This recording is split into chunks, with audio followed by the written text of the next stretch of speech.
Middlesex lost their latest NatWest T20 Blast match, going down to Essex Eagles by 4 wickets with 8 balls remaining in Chelmsford.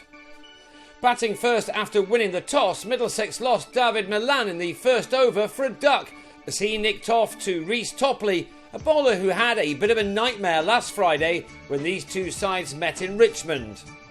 Only 4 runs came off the first 2 overs, but then Nick Gubbins picked up the pace of the innings by taking 18 off the third, delivered by Topley, including this maximum. Gubbins repeated the dose when Graham Napier came on to replace the bowler. It was another expensive over, which cost 16, while the last one of the power play went for 10 as Gubbins cleared the rope for a third time, this one off David Masters. Given their start, Middlesex would have been pleased to have got to a score of 54 for 1 at the end of their 6 overs of power play. But with the field restrictions ended, things slowed down, and after taking the total to 78 for 1 at the halfway stage, Napier then bowled John Simpson off a bottom edge for 29.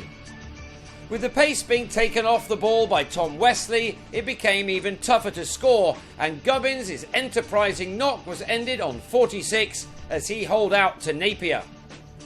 Middlesex had given some of their second team players an opportunity, and one of them, Ryan Higgins, found the pace and accuracy of Sean Tate too much. He was out for 4 with the visitors on 104 for 4 with 5 overs to go.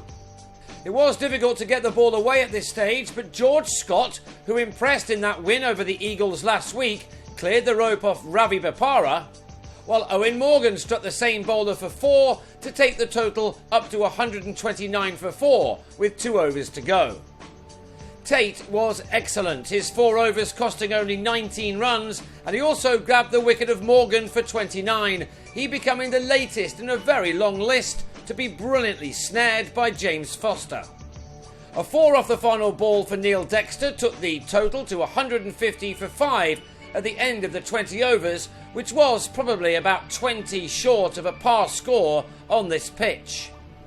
And that certainly looked to be the case the way the Eagles began their reply. 3 fours came off the first over from Gurjit Sandhu as Jesse Ryder made a very bright start, while Mark Patini hit Mitch McClenaghan's very first ball of the night for a 6.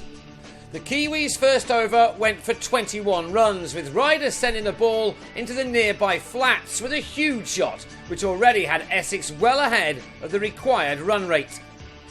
A miss-hit by Patini off Harry Podmore gave Milan some work to do, work he completed well, but the home team still took 48 runs off the first 4 overs.